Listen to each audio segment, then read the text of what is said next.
One. Well, welcome to the January meeting of the Historical Commission.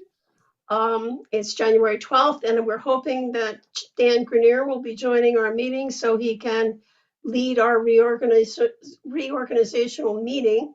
We need to reorganize, and we've had some discussions about it, and I think we're all happy with the way the direction should be going.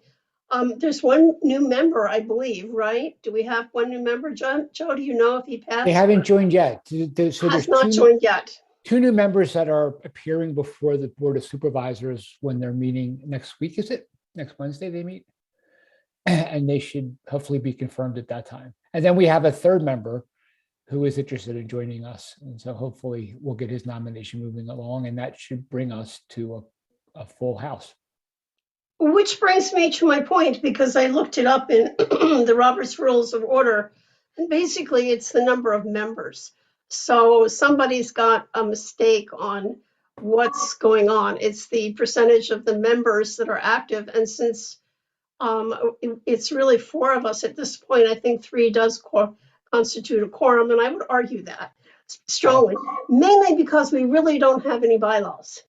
I have never seen bylaws for this commission in 35 years. So I don't know where they've been hiding if such things do exist.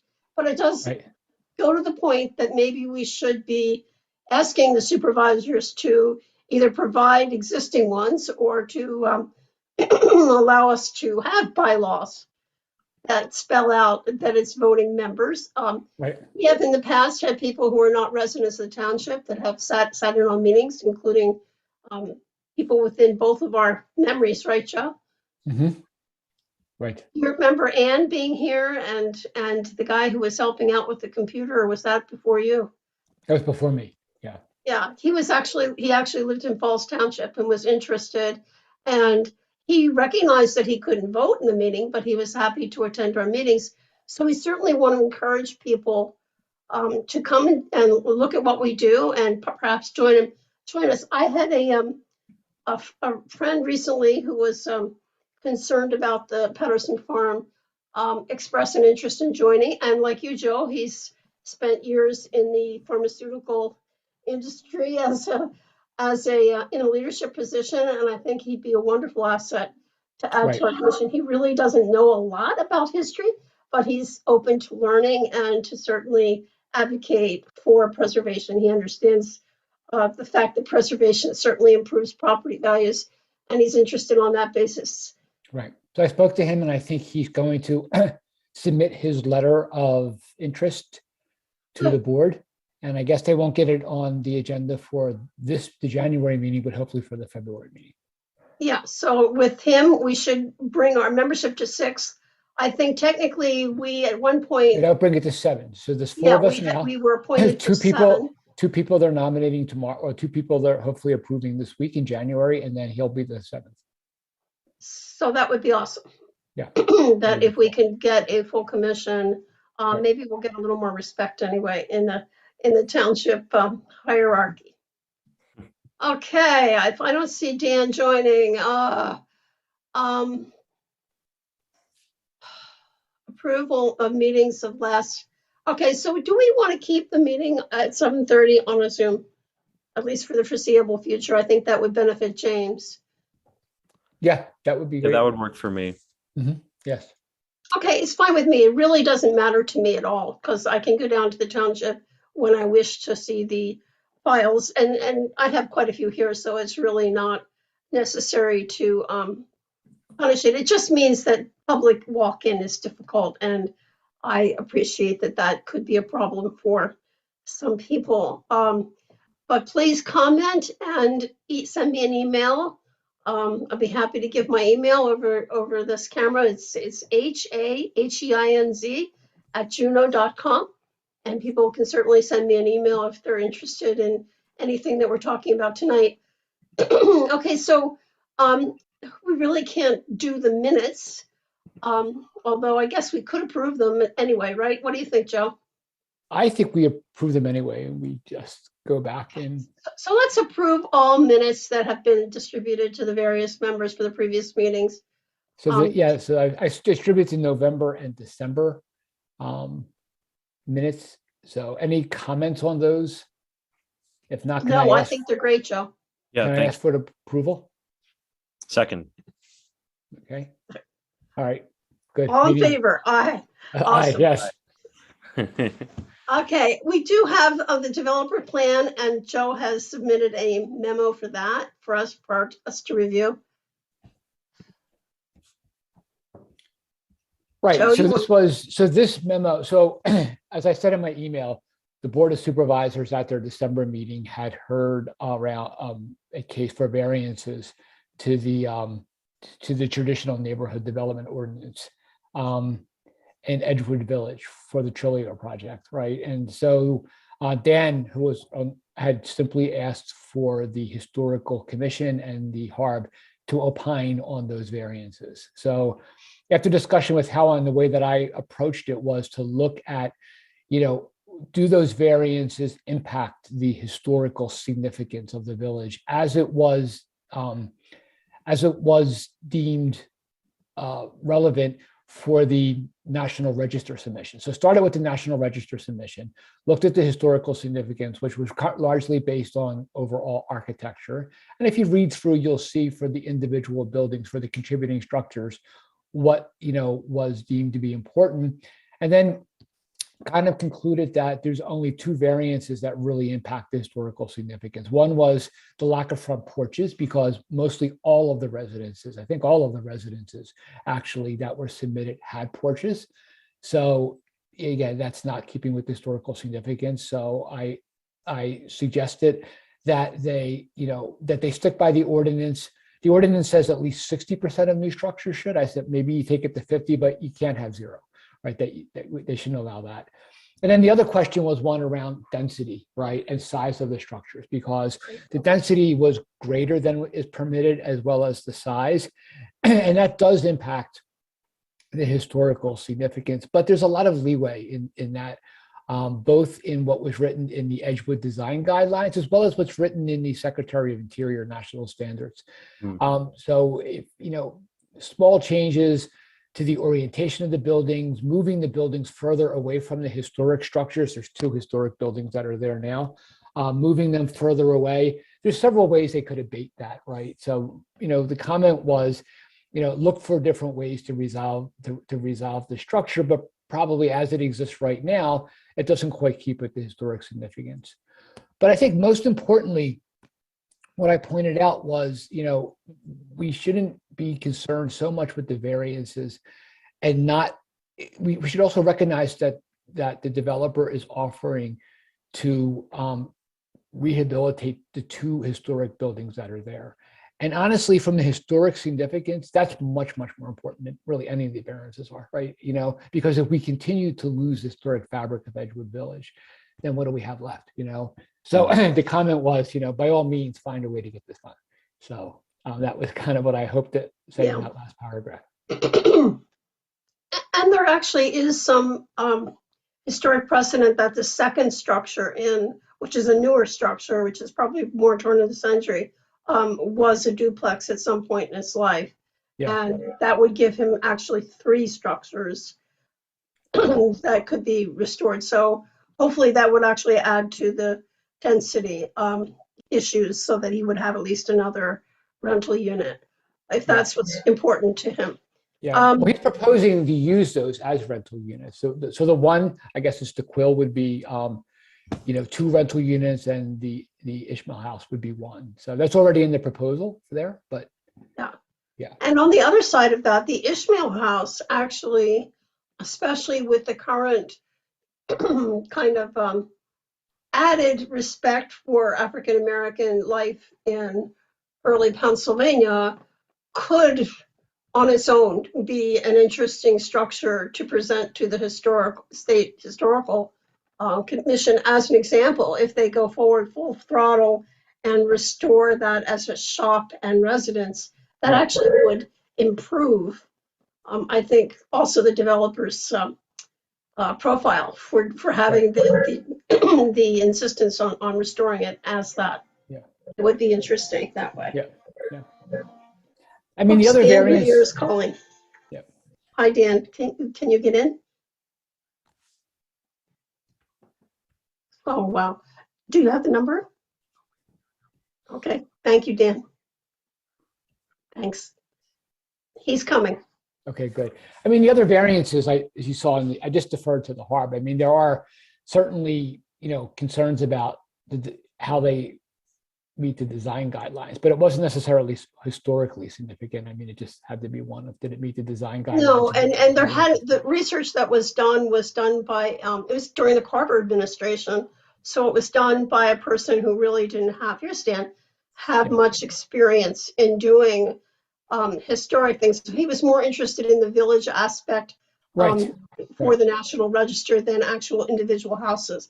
And Yeah. since then, we have explored the more historic aspect and actually going through some of the property traces from this week. I have found that actually there was a house that the Browns did own in Edgewood Village, I and saw that. obviously there's nothing there now that looks like that. So underneath one of those structures could clearly be a house. Yeah. Yeah. Dan, we're just discussing, I had drafted a letter to the Board of Supervisors regarding the Trilio project at Edgewood Village, as you requested. And I had circulated it to the commission earlier this week for their comment. And, once I get the comments back, then I'll send it on to the board. Okay, I appreciate that.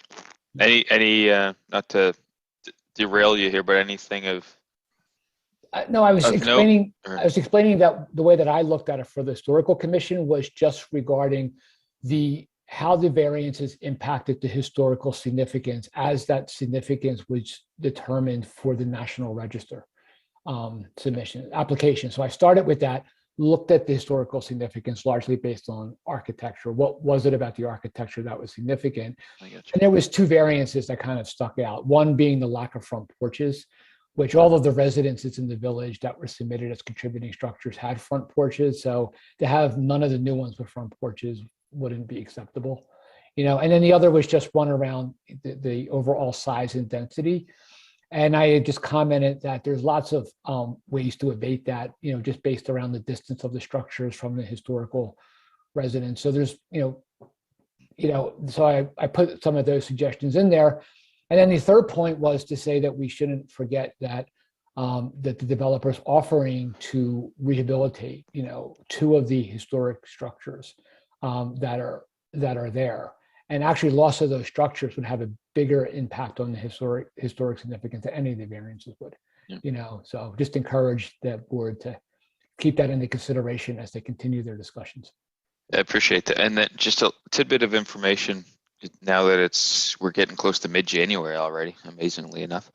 And I don't know which day for certain, but last sort of passing comment that was made in terms of when this project would go in front of the zoning hearing board was sometime in February.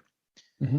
So it may, just as a heads up, it may go in front of the zoning hearing board, they're the ones that make the call on those variances. Right. It may go in front of the zoning hearing board prior to your next meeting, depending on how the calendars work out. I don't know which zoning hearing board meeting they're planning for. I can look at the calendar to see what it could Joe, be. you should probably send it to both. Send your memo, Joe, to both the planning and the zoning hearing board as well. Yeah, no, Dan, I'll send that out this week. I circled it now that we just had a discussion. There was no, feedback as to that. So I told Jim that I'd be able to send it over immediately then. Jim Majewski? Yeah. Okay. So as long as he's aware, the zoning hearing board's interesting, right? It's a quasi-judicial group independent of the Board of Supervisors. Right. So they make the call on variances. The township has voted, I think we voted to oppose. Right. The major what I consider the major variance request from a density perspective, and the sidewalks and the park. We don't want parking at the Veterans Memorial. Right. And they're all major variances, to be honest. And we voted to participate, which is not an endorsement of, just more of a, hey, these are big deals, but we're not sure where we stand on this, relatively speaking. So what you're doing is actually perfect. relative to a couple of the variances, one of which is the front porch, and I think another one is a setback. I don't have them all memorized, but Yeah. so getting information from the Historic Commission with respect to how it impacts the variance request ahead of the zoning hearing board, because once it passes the zoning hearing board, You're done. I can't, as a supervisor, I can't do anything about it. Right. So it's important if there are issues that that the zoning hearing board has all the information at their fingertips so they can make that decision, because they won't. I don't think this is a knock on them, but I don't know that they would think that having a front porch versus not having a front porch would affect the historic district. So they need to know that. So that's why I said what you're doing is perfect, because it'll allow them to have more information to make a better decision on things. So I appreciate that. Okay. Okay, so Yeah. we're happy to see you back, Dan. I'm glad that you got reappointed to our commission and to the harbor board. I know it's probably, you feel like you're bringing up the dregs, but honestly, you're a great asset and we're happy to have you. And saying that, I'd like you to lead the reorganization of our. Would you like me to be the pro tem? Yeah, no, at present, we have an issue about the quorum system. We only have 4 members, even though the board can technically have as many as 7. At present, the membership is only 4 that have been appointed by the Board of Supervisors. Therefore, we feel a quorum is 3.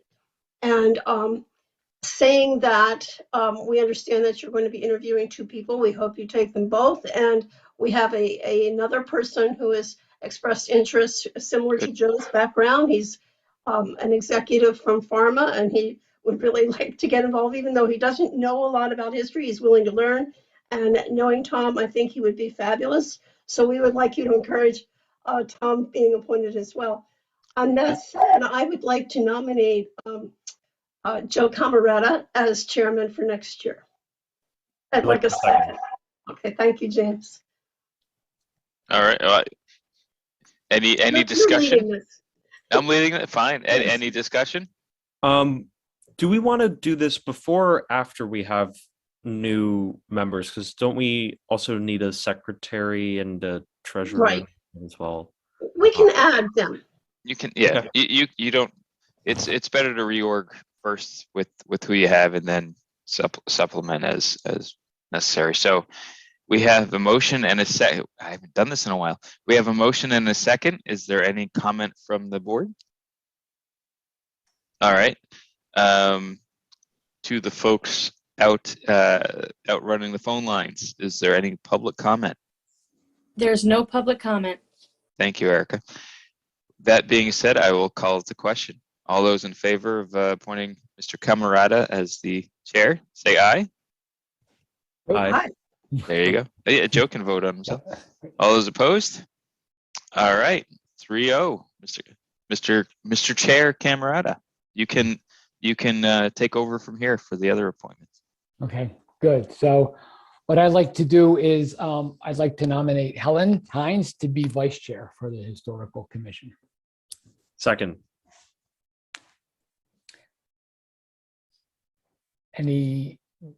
Erica, anybody, any comment from the public regarding that?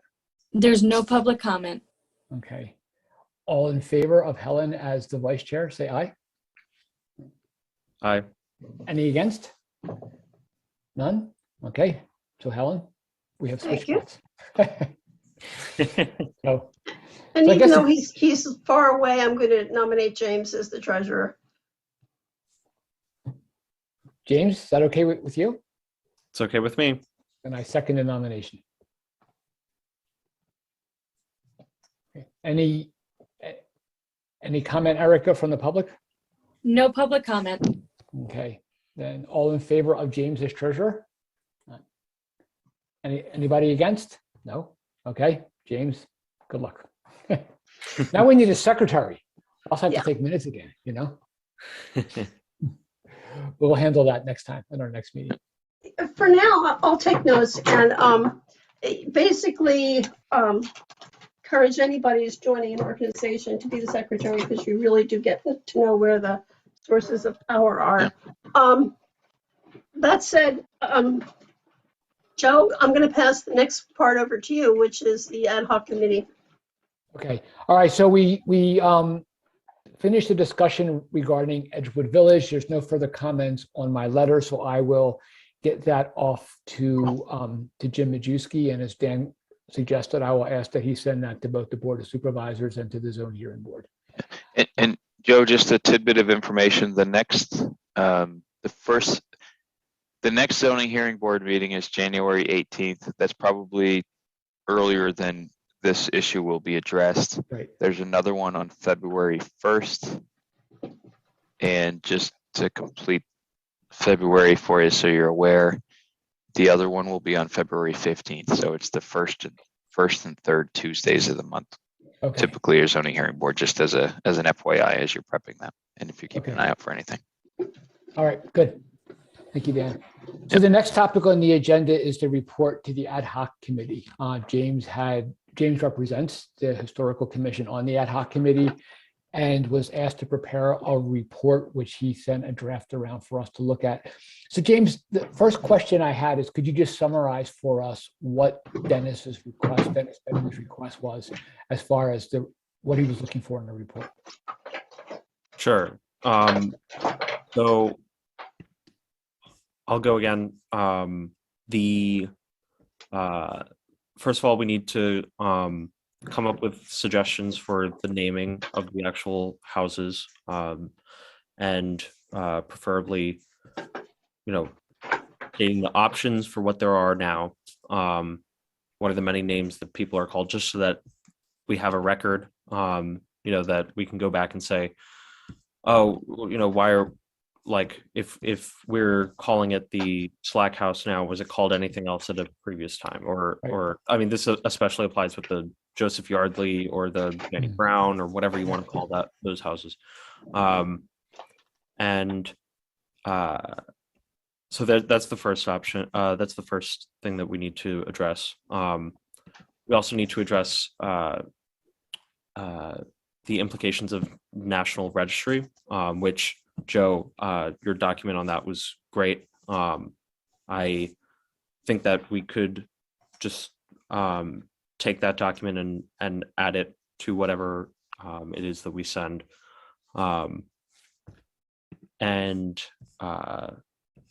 Then finally, I think outlining the historical significance of the buildings themselves, Right.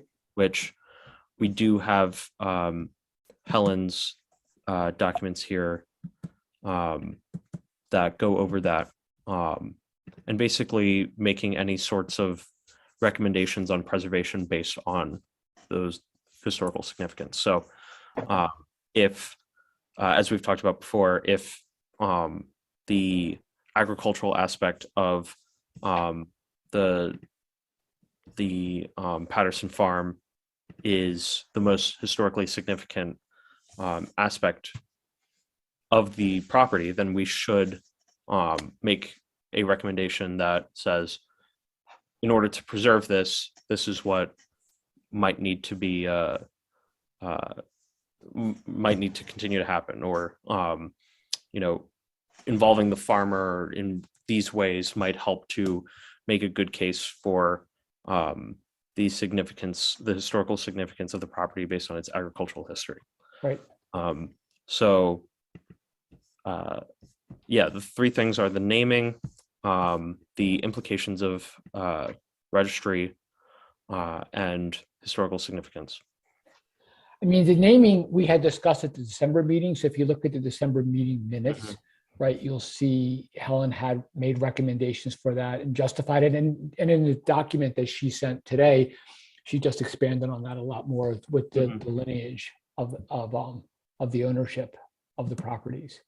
The one question that I had, and it might just be buried in all of our documents and not just called out, is the one around historical significance. And I think I touched on it a little bit in my document, and I think, Helen, you touch on it a little bit in yours, right? And I think that when you look at the historical significance of the other 12 farms that are on the National Register in Bucks County, none of them really talk about it from the perspective of Quaker farming. One talks about Scott Irish, right? But none of them actually approach it, from, the fact that these were Quaker farmers and, this is the way that they, handled the land. And you touched on that a little bit, Helen, but I think that needs to come out a lot stronger in terms of that. And it needs to come out not just in terms of the overall, the houses themselves, but all of the structures on the property. Like that's, what we I was going to say that. I Yeah. definitely, I really only did the three houses, the history Yeah. of the three houses,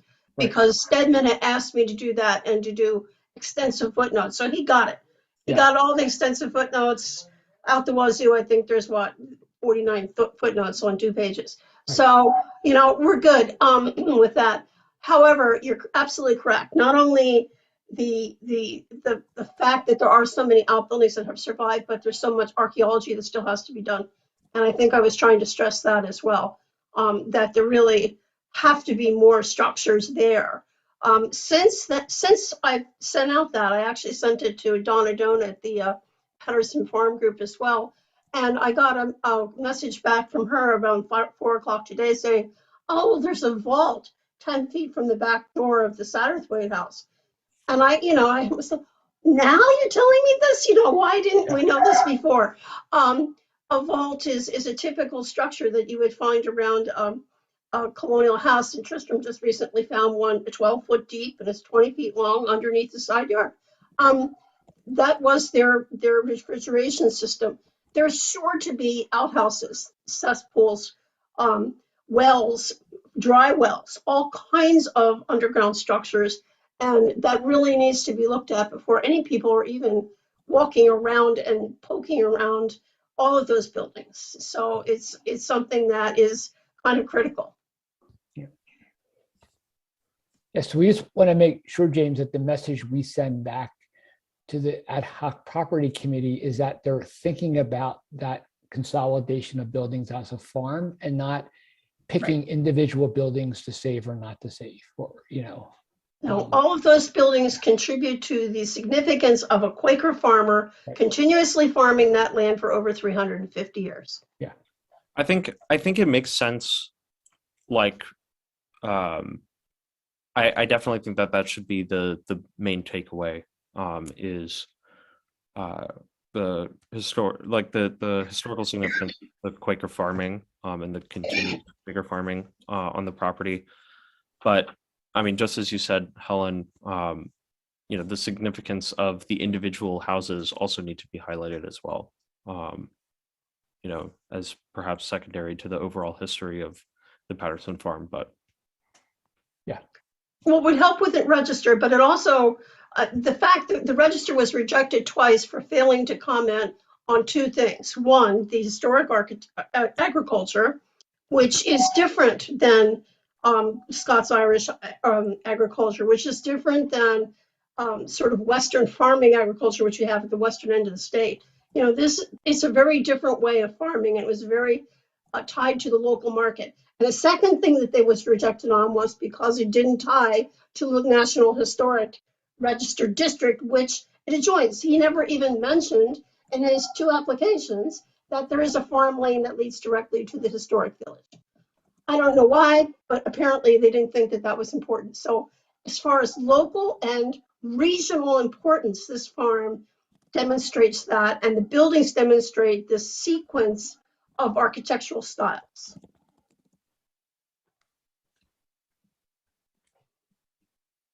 I like that phraseology. I'm writing that down.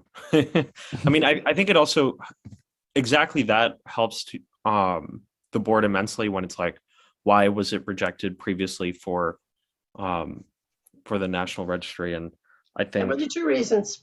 Yeah, that makes sense. And there was a third, and the third was they had requested archaeological assessment, and the township had not provided that.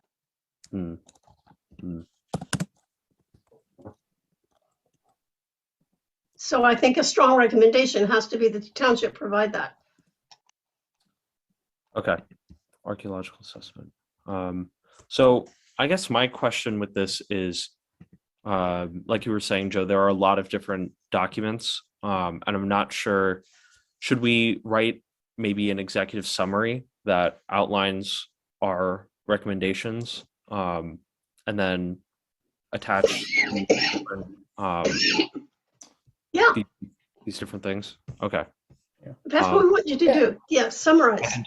I can type up a draft of the Cool. executive summary then, and then send that all to you tonight. Could I get maybe some feedback on it by tomorrow? I'm just trying to get this like before the meeting. Yeah, go for it, James. I'm happy to.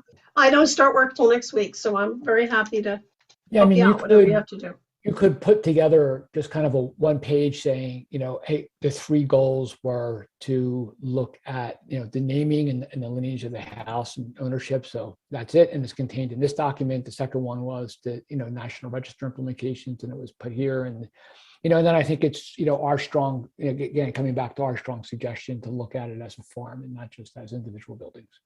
What were the names we decided on, Joe? It was the, So it was the Joseph Yardley house, right? yes. Satterthwaite stays Satterthwaite. The cottage Unless we was, find out that it was the Joseph Janney house. well, I mean, if you're going to change it based on your research, right? Yeah, that's based on archaeology. We'd have to have that based on the Right. archaeology. We know it's the Bailey house, but Right. and the Satterthwaites had it the longest. So Yeah. technically, the traditional way of naming these historic houses is which family lived in it the longest, and that would still make it the Satterthwaite house. Mhm.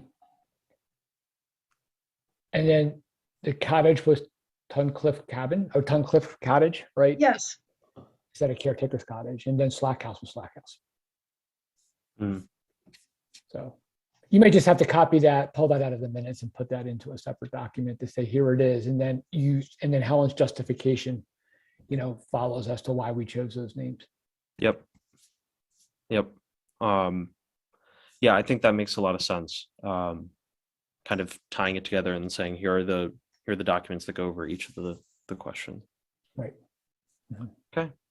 Well, I will work on that tonight and get it sent out to you, hopefully, so you can read it tomorrow morning. You're meeting this week? Yes, tomorrow. Tomorrow night, right? Yeah. Okay. The other part I might just tell you, just from doing all this, digging through the Johnnies was not fun, but finally coming up with the definitive deed in 1731, I found that it was Thomas Janney Poor, who was actually the guy who did all of the arrangements to sell the property to Brown and to Bailey. Joseph was already living on the farm because he's actually the adjacent owner that eventually buys the Bailey farm. So Joseph had already, but he had died 2 years before that in 1729. So there were only 2 brothers, original brothers of the Thomas Janney, who owned the farm, still living at that point. And so Thomas is the son of Abel, who is the third brother. And he is setting up a trust to take care of, at this point, the young heir, who is the great grandchild of Thomas Yardley I, who is going to be eventually owning all of the properties that Janney had owned, which was well over 1,200 acres between Lower Makefield, Middletown, and Newtown. So eventually all those properties were going to come back to him, but the brothers were getting together to kind of figure out how to divvy out the pieces of land and still get an income for the families still living on it that were Johnny's, and then the new people coming in to make a reasonable combination so they could continue to farm it. And I found that so interesting because when the Pattersons died, the same thing happened. They had no heirs and no direct heirs. And so it was the relatives sort of coming in and getting together and figuring out what they could do to preserve this legacy and at the same time take what they could to kind of keep themselves going as well, which was really kind of an interesting juxtaposition from the old colonial settlement to the new one. And they too kind of created this trust for Lower Makefield Township to take this property and lead it forward. And I hope we can live up to that. Okay. Joe, is there anything, or James, I guess, I'm really, we're talking about recommendations for naming and other things, giving more history. But when I listen to bits and pieces of the ad hoc committee, obviously I'm not as heavily involved as you are, James, or even Helen, your presentation, obviously you were involved there a lot. I hear bits and pieces about recommending different things that maybe not agree with some of these concepts of historic preservation, which in some cases maybe in some cases I get, and others I'm kind of scratching my head. Do we have any idea from that perspective? Does this group make a formal recommendation? Because I'm personally anticipating a report coming out of that group fairly soon that'll have some recommendations. So I want to make sure that this group has full. Obviously, James, you're there, but I want to make sure that the group has, with your collective knowledge of these sites, can make sure that your feedback is well received and heard, if that makes sense to you.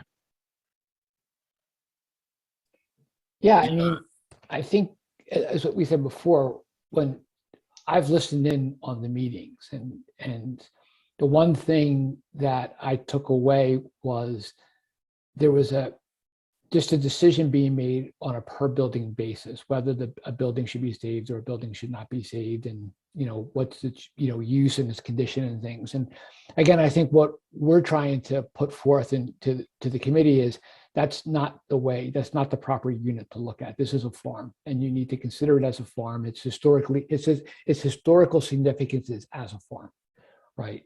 And I was saying there's only 100 farms in Pennsylvania on the National Register. Only 12 of them are in Bucks. Only 12 of them are in Bucks County. So what of the work I did is we listed them all down. And again, as Helen said, this farm, part of an original land grant from William Penn to Thomas Janney, and been in continuous use as a farm for 350 years. That's pretty damn historically significant, So we have a really strong case. So from our perspective, they shouldn't look at individual buildings, but try to figure out what to do with the collection of the buildings. Yeah. So here's a question so the one thing that we can guarantee now for hopefully for a long time, because we have an easement over it, is that the farm will continue to persist as the farm itself, the agricultural activities, right, exactly. I should say, will continue to persist, hopefully in perpetuity, based on the way the easements work. And then it comes down to how we consider the houses, the outbuildings, but the collective farm, in addition to the land, and how that may also that absolutely ties into the historical significance. So that's the piece that I think folks who don't know a lot about historic preservation will have a hard time wrapping their heads around. And that's the issue too, Dan, because how much weight do we have with the Board of Supervisors who wants to use it in various and subtle ways, but the best use of that farm, as is the best use of an old house, is to be used for what it was meant to be used for, which means a farm. So anything we do that disturbs the farmer, that makes his job more difficult, that makes it harder for him to get to those fields, that in any way impedes his progress, is going to shorten the potential life of that farm going forward. Now, is there anything being proposed that would do that? I know there's on one side and again, I haven't been as involved, but I have a feeling that on one side they want to expand. They're recommending a little more expansion of Artist Yardley, and I'm not sure how expansive that is, but it sounds like it's generally sticking to not the same footprint, because I think they want to use a few more buildings, but over in that part of the farm. Yeah, they're talking. Well, I've heard talk of a theater. I've heard talk of more parking. All of that will be negatively impacting agriculture on that farm, and I'm afraid it's definitely going to be a conflict. And the other alternative is to basically make sure the farmer gets more use of that farm, that the farmer gets to use the pack house to what? Pack vegetables, that the farmer gets to perhaps house itinerant workers in that pack house, which was done back in the 50s and 60s. The farmer gets to actually use one of the houses just to put some of his workers in instead of having them live in Levittown. Yeah, that's what I'm So, talking about. And the township backs that. That's what I want to say. The township not only names the farmer, but actually supports the farmer and calls him Mr. Farmer LMT.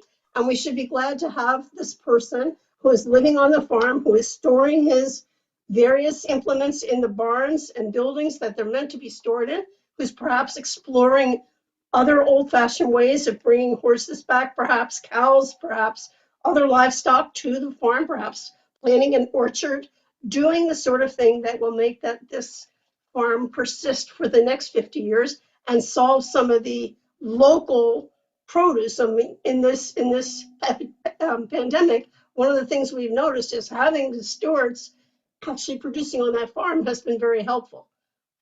so That is definitely a conflict, and that isn't, we can't kind of bury our heads in the sand and say, oh, that's not going to happen. There are other places in the township where the artists, theater groups, etc., can certainly go, but it shouldn't be on this farm.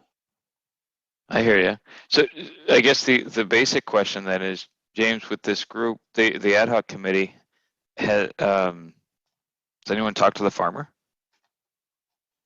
We have a Has he? statement from the farmer. We have a letter from the farmer that I hope James will include in his presentation that shows, A, how he's trying to actually educate students from Delaware Valley Agricultural College and Penn State in modern farming methods, but also apparently needs a lease from the township. Well, yeah, that's sort of a different issue, but I don't disagree. They voted on a 5-year lease. Some of us pushed for 10. It needs to be 10. I don't disagree. But has the farmer been invited to the ad hoc committee to say, this is what I need to continue farming? Like, if you do this, you will impact me this way, or if you don't do this, you'll impact me this way. And both positive and negative impacts. Has that occurred at all? No, he hasn't been invited to the meeting. But Helen, I think we discussed this a little bit in our working meeting. Do you think that would be feasible? I don't know the farmer, but Dennis has spoken to the farmer, right? yeah, that's. But it's a good point that Dan has to he should express, what could impact his ability to farm there. Yeah. I would suggest inviting Timmy. Yeah, James, I think some of you know Dennis. I don't know him well. I've spoken to him on a few occasions. I know he's not a farmer per se, but he grew up on a farm, I believe, and he's part of the Farmland Preservation Board. So he's not totally green when it comes to understanding agricultural issues. But so he might actually, I might run that by him to see if you might be able to run some of these ideas by the farmer, so you can get that type of input. So it's not one of these paper plans that everyone thinks is great, and then when it's like the engineer who designs something, and then the construction guys say, "What is this? I can't build it." Right. Notice how I said engineer, not architect, Helen. I see that. I heard that. That was very nice of you, Dan. I would invite Timmy Stewart, who is the youngest member of the family, who is apparently just finished up his agriculture degree from Penn State with high honors, and has been farming the last 2 years with Sam, who has no heirs. So it is going to be Timmy probably and his young family taking over. And he might have some great ideas that nobody on the committee's thought of, just because that's what he does. Yeah. So. Dan, you asked a question about the historical significance, and when we look at the other 12 farms in Pennsylvania, in Bucks County on the National Register, the significance was largely not just based on not the land, but the farmhouse, but also the other buildings. And that's what we tried to summarize, or trying to summarize back to them, was to say, you need to think of it as a farmstead with all the contributing structures, much like we did with Edgewood and thought about the contributing structures there, Yeah. So, and that, taking any of them out, you kind of you destroy the historic fabric of the farm. I mean, you could always go back and look at the Johnny Brown house and put it on the National Register as just, because it was on the house, but that's probably a much lesser impact than having it as the farm in the case we're making for the farm, right? I got you. So when a historic architect, as I call them, or cultural resources professional that meets the requirements of Section 106 and NHPA. Yes, we know a bunch of them. Yeah, I work with a bunch of them.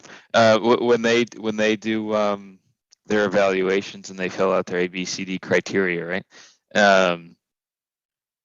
A and C for this one. A and C for, okay. So when they, if that's, let's say you do that sort of, well, you're doing it a little more formally than informally because you're starting to talk about, you're talking about the applications for a listing. Joe, as I understand it, you're doing an evaluation that, we're talking about criteria A and C. Now, if some number of these buildings are removed or somehow impacted, starts to affect the ability to meet those criteria, right? Correct. And then there's some line that you can't, after you cross it, you can't go back. I get it, but I don't know what that line is, right? Yeah. So that's what we got to be clear to the committee about, to make sure that they understand what that is, so that Right. they can incorporate that. Yeah, and that's why what I did in this summary was to list those for the other ones that have been accepted, what were the contributing structures, so they can look at that.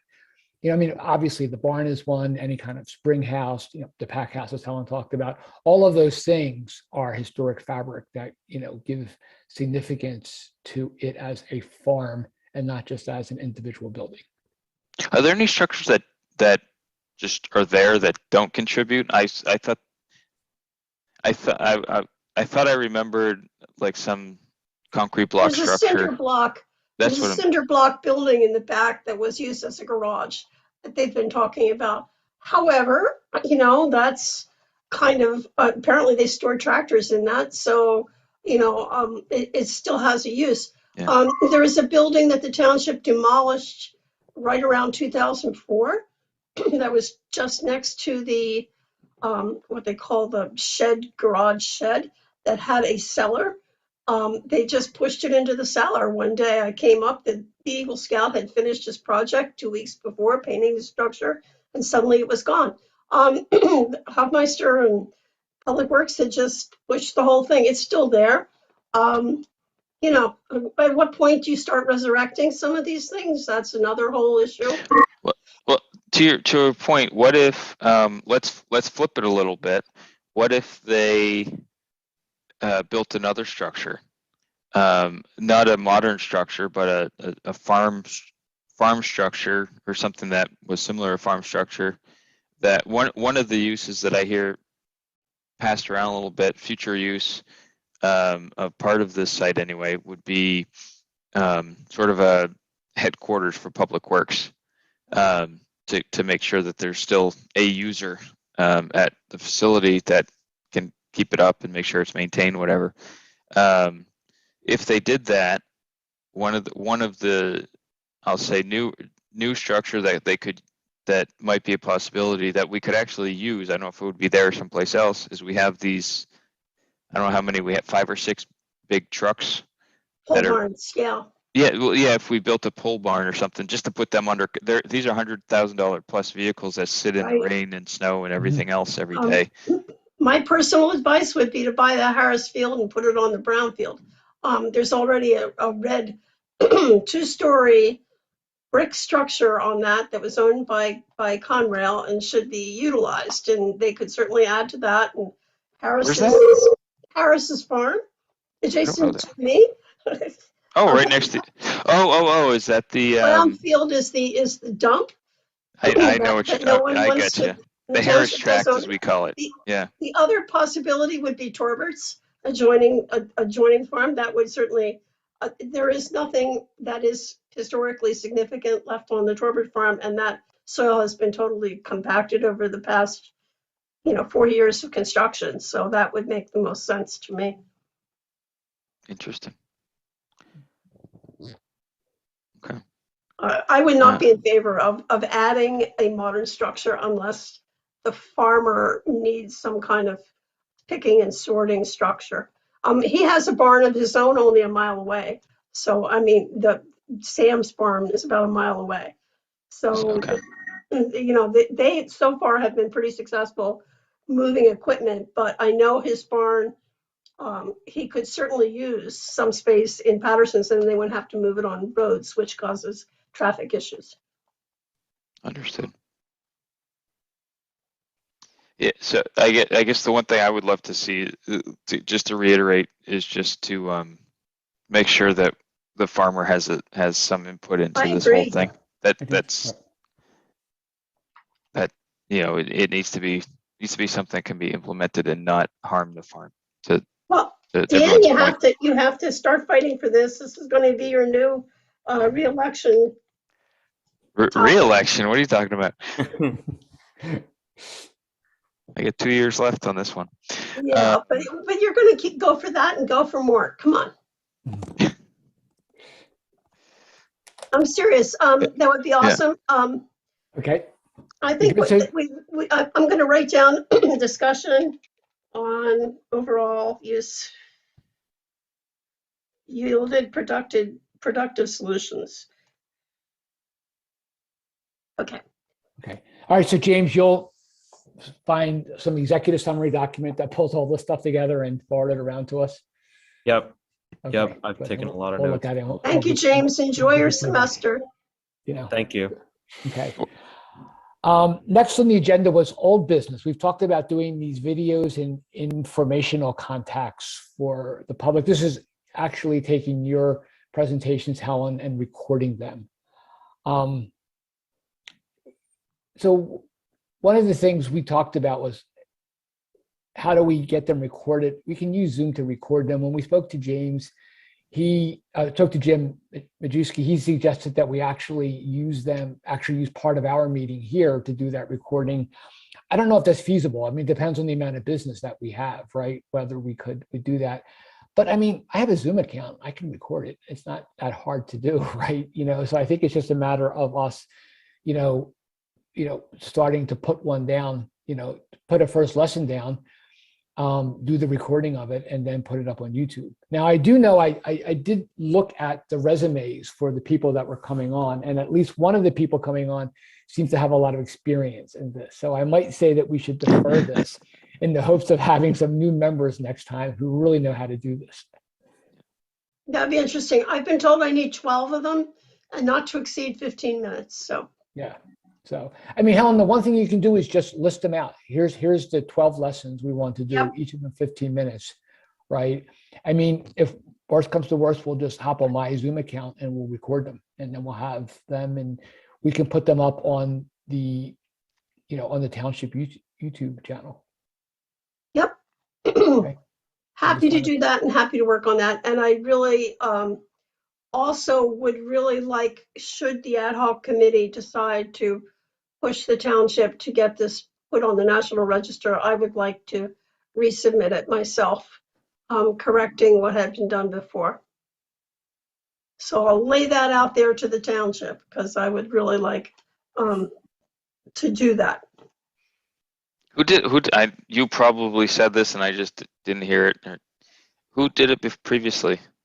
Heritage Conservancy. And they asked for all my research. I gave them all my research, and somehow it got mangled when he submitted it to the National Register. So, I mean, the dates were wrong. Things were just not correct. So, and then with the rejection, I know I can write an application that will correct those faults. And also we need that, as I said, that archaeological assessment.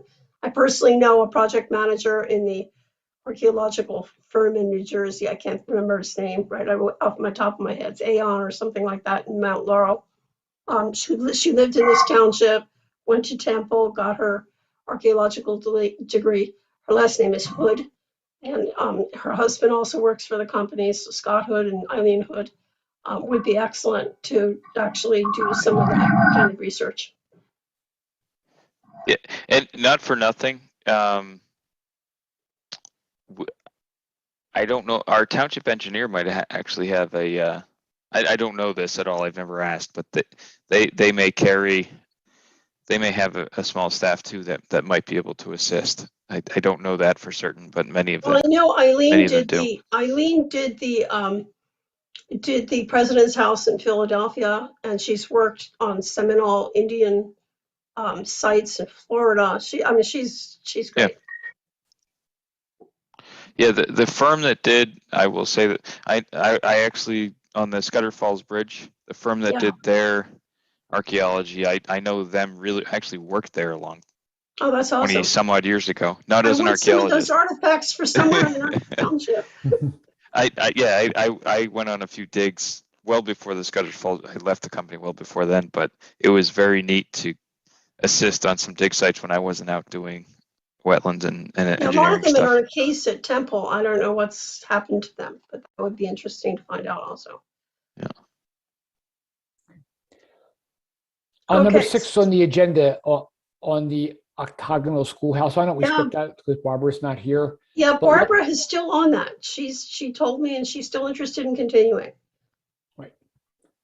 Let's look at number 7 on Keystone grants. And this is becoming very timely because the window is open now. It actually closes on March 1st, right? So we only have, Right. we have less than 2 months in order to do the grants. So I presented on this before, but just as an overview, there's 2 types of grants. There's a planning grant and there's a construction grant. The grants are only applicable to buildings or structures that are open to the public, or the grant has to go towards making them open to the public. So they can't be private residences or buildings that are closed.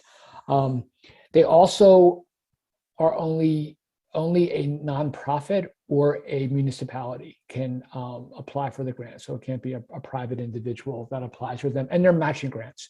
So whatever funds that are requested, there needs to be a match for those. So I reached out, there's a couple of webinars coming up, and Jim Majewski sent them over to me to make sure that I was aware of them. So I simply asked him, so what are potential grant topics? So let me show this here. Let me share my screen. And then we can have a discussion around these or other topics. Can you guys see this? Yes. Can I do it like that? And you can really see it? Okay, here it is. Great. So this is actually, so what Jim said that, planning grants, one of them would be the update to 2007 historic inventory to include more background. Helen, maybe you can give us some background on that. I know, Helen, you've talked a lot about updating the mapping of the graves at Slate Hill Cemetery based on recent information. One is the update. The geo, yeah. Right. I did not hear anything back. Okay. One is to update the National Register application for Patterson Farm, as we've been discussing. Jim had 2 other ideas, which I don't believe, which aren't necessarily applicable to Keystone planning grants. There are other grants for this, but not the Keystone planning. So one is these educational videos that we're talking about, or doing one of Edgewood Village and historic buildings. I don't necessarily think that a Keystone grant is applicable for that. And the other is something around cataloging the historic holdings of both the Historical Society and the township. Actually, a historical society's done this already, maybe not all of theirs, but most of theirs, but the township documents aren't. But anyway, again, there's other grants for this, but they don't apply to the Keystone grants. And then on the construction grant, it was around fixing the wall at Slate Hill Cemetery and some more gravestone repairs, or repointing the stone or wood repairs at the Jenny Brown house or the cottage. I think after this discussion, Helen, it comes back to what you've been asking for, which is the archaeological survey at Patterson Farm. And that might be a good topic for us to pursue. And I think that might count as a planning grant. As a planning grant, absolutely. Yep, as a planning grant, And to actually do 2 things, help us to, appropriately date the houses, if we can get that in there, as well as looking at what other structures might have been there that aren't, visible to the eye right now, That vault and the apple, I know where the apple barn is. Yeah. That was caved in. Joe, what's the Do you know what the timing is in terms of when let's say March 1st is the application deadline, right? Right. Yes. They would probably award sometime within 3 to 6 months of that date, I would hope. Yeah, it's usually May. Right. Okay. So then would they be able to Start. immediately? So we would have to, township would have to contract with an archaeologist to go do the work, right? Right. And then they would be able to do it in the spring, summer field season. Yeah. Yeah, we would Right. need Okay. we would need the archaeologist to be involved in helping us write the grant because they would have to give us a proposal, right? That we could submit along with the grant application. So we would need to engage them as soon as possible. So they would have to provide a proposal that would serve as the basis for the costing of. Okay, Exactly. I get you. I've I done know. that before too. John at Patterson Farm Group had someone from actually Bucks who had given her a dendrochronology assessment. So I don't know if that's applicable as well. What is the footprint that you would think they would cover in terms of the study that they would want to do from an archaeology perspective? I'd say probably within at least 20 feet of every structure. All right, so here's the tricky part.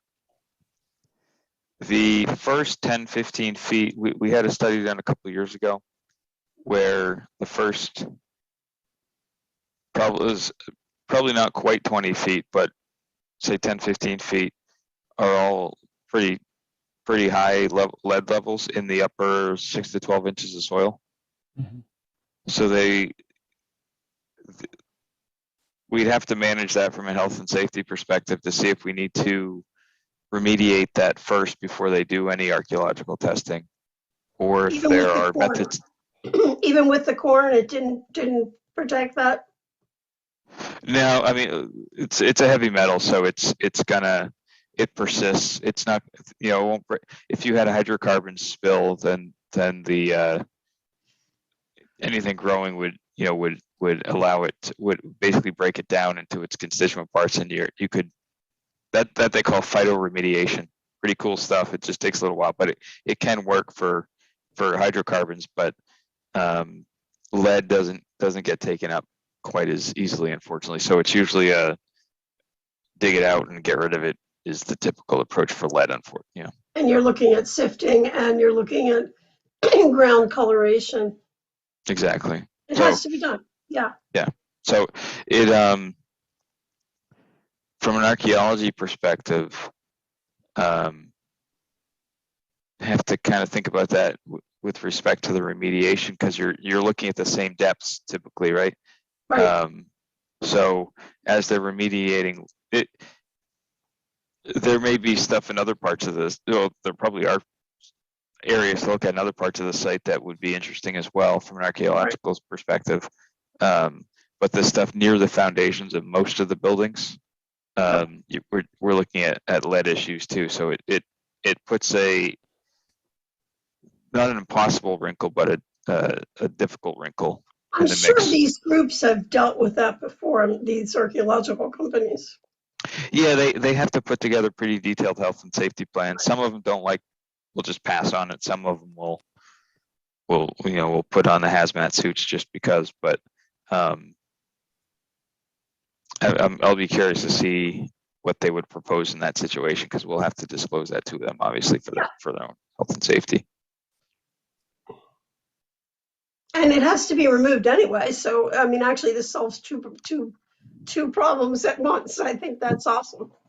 Well, yeah, it'll have to be removed, and only basically what they usually do is they'll remove the soil when it's contaminated to certain classes of landfills. Waste Management runs most of them. I forget where they're located. They're not the ones in Tullytown. They're some other place. Right. And it costs a little bit more to remove it, but it's ultimately needs to be done at some point. So anyhow, I don't want to go off on a tangent, but it's something to consider as we move forward with that stuff. So planning grants only the request could be 5 to 25. So the total project could be up to 50, right? Because it's a 50-50 match. So do we want to take that as one of the projects to look at? Do we want to consider that as the only one, or do we want to consider other I ones think too? yes, Jim. You know, I've asked Jim. This is what he told me. Joe, I present a couple to him just in case. I like this archaeology one a lot, Yeah. but because of the lead issue, Yeah. I Right.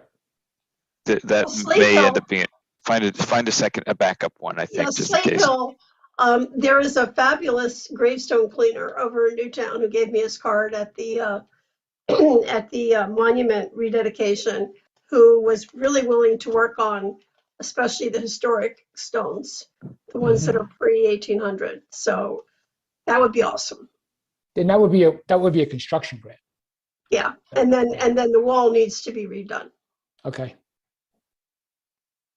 Okay. All right. I will propose both to him and get his feedback, and see if we can get in touch with some of these archaeological companies to see how they would handle the remediation of that. If that's even feasible to do in the time frame. Okay. Awesome, Joe. Cool. Okay. I think that was the last topic on our agenda, right? Was there any more? There sadly was a plan that Jim had submitted to me last week, and I don't know if you all saw that plan. It was for a minor subdivision. Right. Did you see that? Okay. He sent it to me also, yeah. But why don't you go ahead and summarize it? It is a historic house. At the edge that's there's a large pond. It's off of the Yardley Newtown Road. It's called Homestead Acres, Yardley Newtown Road. No, it's off Creamery Road. Yeah, Yardley Newtown Road and Creamery Road, and it actually kind of wraps around that corner. And I guess they want to subdivide. I assume it's Mr. Katzoff who owns the house there. Wants to subdivide, build 3 more houses, take down an existing house, and build 3 more houses adjoining the historic house. It definitely will impact the historic house, and I hope. I'm sure he doesn't want to do anything to his own house, and he'll make sure that it's safe. But it's also right in the waterways of Buck Creek, and should have certainly a lot of environmental impact if this gets disturbed. That is one of the houses. That was the James Winder house, and there are 3 Winder houses in Lower Makefield Township that possibly hosted George Washington, and that is the most likely one. So yeah, I mean it's the stuff that comes along. I'm not sure they're aware of that. There's one that's next to Quarry Hill School, and there was one further out along the Yardley Newtown Road. So there were 3 Winder houses, and one of them, at the time, owned by the Winder brothers. One of them was the one that George Washington actually visited, and his Tory brother was hiding in the basement in a cask while Washington visited and ate upstairs. This is an apocryphal story that's been repeated since the American Revolution. It's impossible to prove or disprove, but it is one of those interesting things about houses around here. Who knows? And certainly disturbing the land around a historic house, as we've mentioned with the archaeology. If somebody starts turning up stones and structures, can they stop construction suddenly? And be aware that could happen. So he sent us that for consideration. I mean, I guess what I'm trying to understand is the process. Is that going to go in front of the zone hearing board now, and they're going to make a decision whether to allow that change? Both planning and zoning. Both planning and zoning. And we you as chair have to write a memo as to what the consensus of the group is to say to Mr. Katzoff. Right. Okay. Perhaps you want to think about it, and Yes. or Why do don't we we have want to vote? I mean, we can take a vote. well, we should have a discussion around, what we think the ramifications, the implications of that are, and what could be done to mitigate those, right, from a historical perspective. I mean, you sounds like from you're looking at it, your concern is that there might be an important archaeological site, right? Yeah. That, and one of the things that we Indefinitely disturbance of wetlands that are historically significant. right. And then so what we have to discuss what we would propose then as to mitigate that, right? Well, just that he should be aware of these and be able to mitigate any accidental finds. There Yeah. could be burial ground. I mean, they don't realize, certainly could be barns and other structures.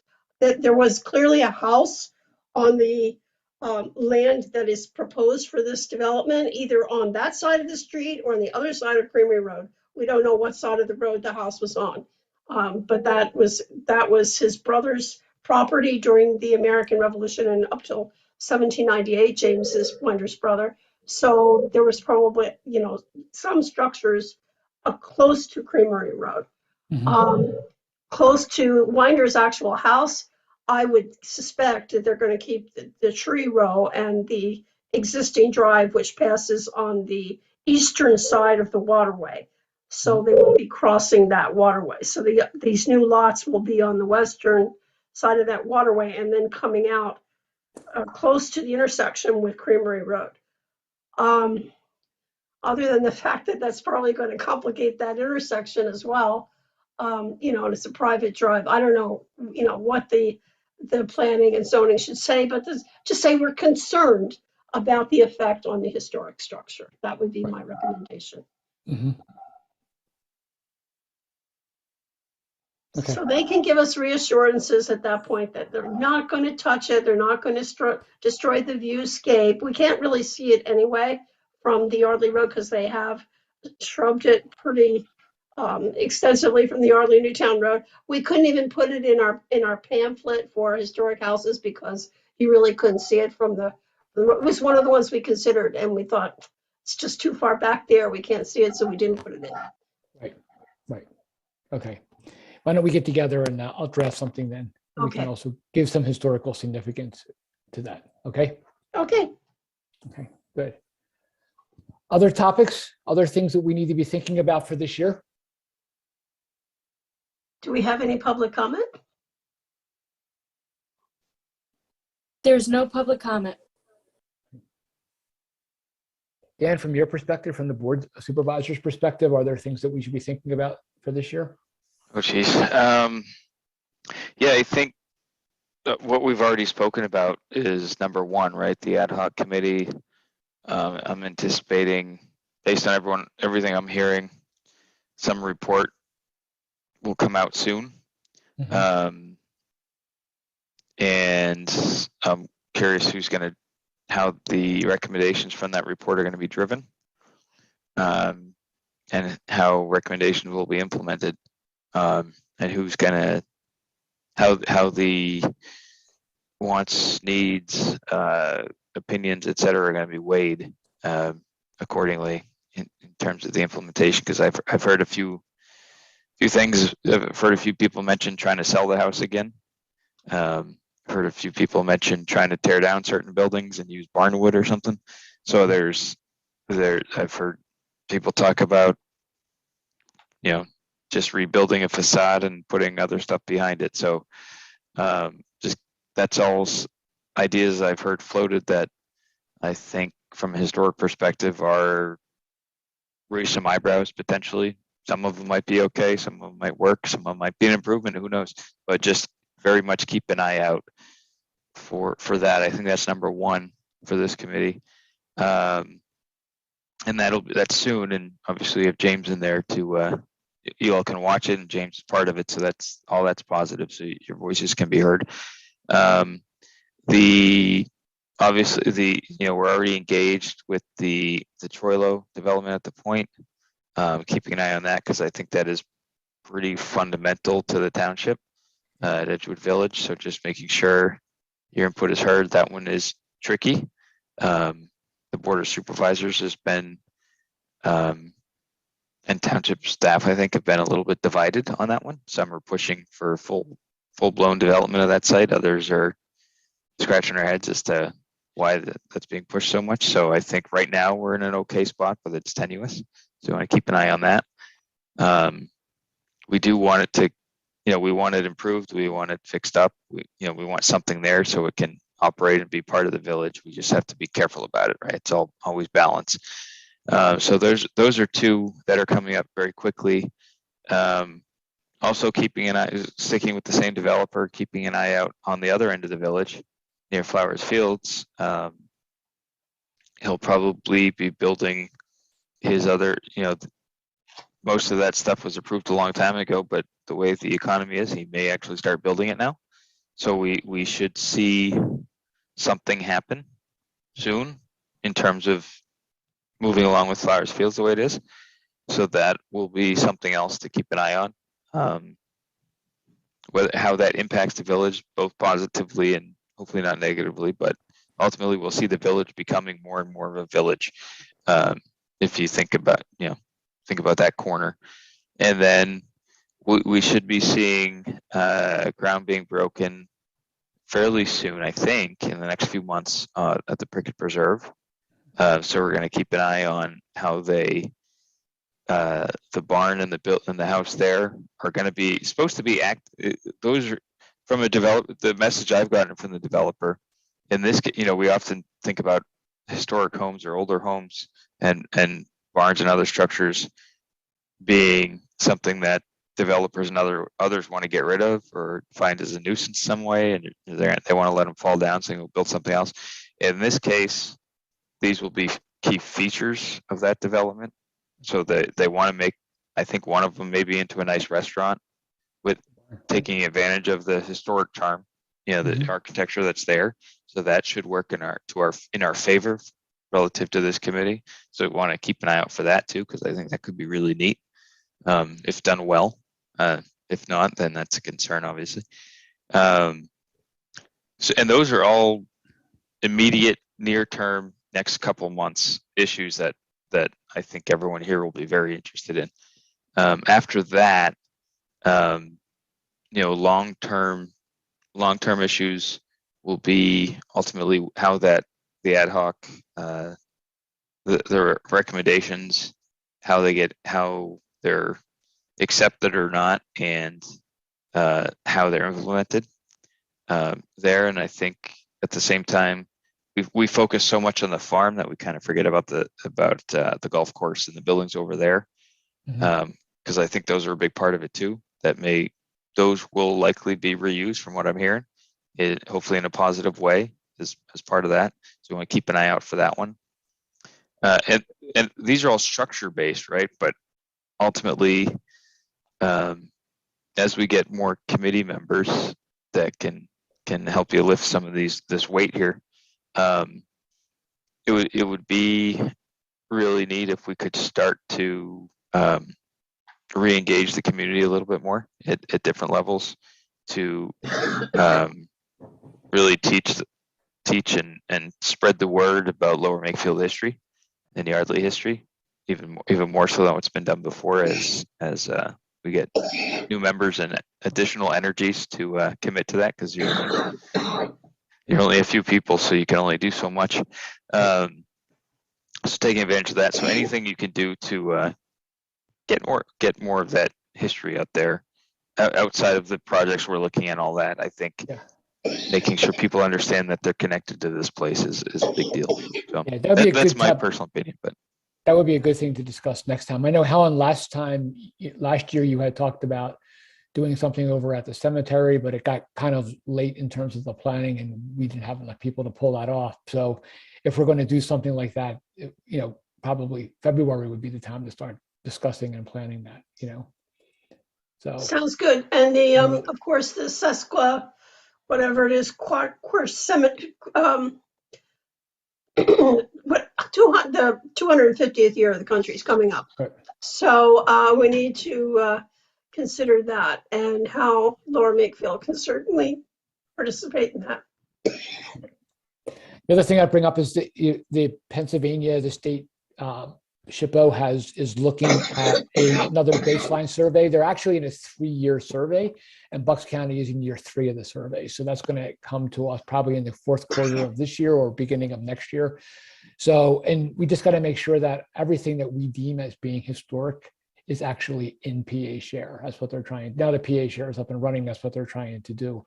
So I'll work with Jim to make sure that we have a good listing of what's already there, and then we can see what the gaps are. And, we're going to probably maybe have to help out to fill in some information to, for that baseline survey.